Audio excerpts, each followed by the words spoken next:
Assalamu alaikum, I'm Aisha and you're watching Samaa News. Here are today's headlines.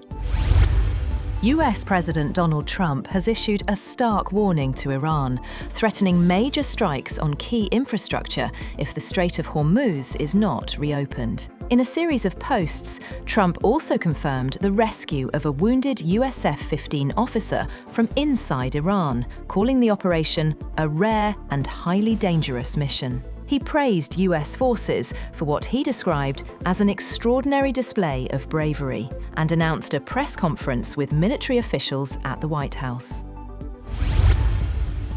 An Israeli security official says Israel provided intelligence support to the United States during a mission to rescue a stranded American airman in Iran. The official added that Israeli forces temporarily halted attacks in the area to allow the operation to proceed. The coordination highlights close military cooperation between the two allies amid ongoing regional tensions. Iran says several enemy aircraft were destroyed during a US mission to rescue a stranded pilot. According to reports from Iranian media, the Revolutionary Guards claim a C-130 military transport plane and 2 Black Hawk helicopters were downed during the operation in Isfahan province.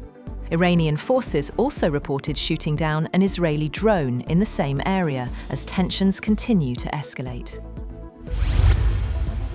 US President Donald Trump has warned that time is running out for Iran to reach a deal, setting a 48-hour deadline. In a post on Truth Social, Trump said Iran must either make a deal or reopen the Strait of Hormuz, or face severe consequences. He warned that if no agreement is reached within the time frame, all hell would break loose, further escalating tensions. However, Trump also said there is a good chance of reaching a deal with Iran as negotiations continue ahead of a key deadline. In an interview, he warned that if no agreement is reached, the US could escalate militarily and target Iranian infrastructure, including oil assets. Trump also suggested Washington could move to take control of Iranian oil, while talks proceed over reopening the Strait of Hormuz. Iran has rejected US President Donald Trump's 48-hour ultimatum to reopen the Strait of Hormuz, warning that further aggression could turn the region into hell. A spokesman for the Revolutionary Guards Khatam al-Anbiya central headquarters said, "The illusion of defeating the Islamic Republic has already become a quagmire and will now sink into it." Despite the ultimatum, attacks on Iranian nuclear and energy facilities continued, raising concerns over potential radiation risks and regional destabilization. Trump reiterated on social media that Iran must make a deal or open the Hormuz Strait. Egypt says it has held diplomatic calls with US envoy Steve Witkoff and key regional counterparts to discuss de-escalation proposals. Foreign Minister Badr Abdelati also spoke with Iran's Foreign Minister Abbas Araghchi as part of efforts to reduce tensions. Egypt, along with Turkey and Pakistan, is playing an active role in mediating the crisis and exploring ways to reopen the Strait of Hormuz. Satellite imaging company Planet Labs says it will indefinitely withhold images of Iran and the wider conflict region following a request from the US government. The California-based firm informed customers that the move applies to visuals of the ongoing Middle East conflict. The decision comes as authorities seek tighter control over sensitive imagery during the escalating crisis.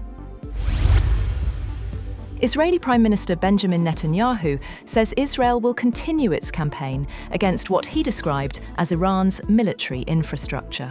Netanyahu claimed Israeli forces have already destroyed a significant portion of Iran's steel production capacity and have now targeted petrochemical facilities. He vowed that operations will continue, expressing confidence in further action in the days ahead.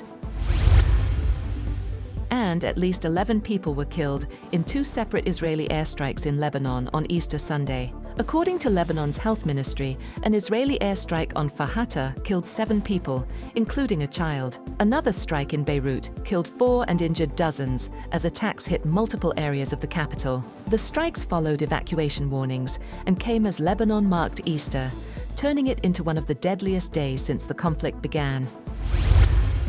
That's all for now.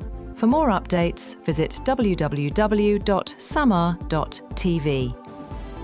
Thank you for watching Samaa News.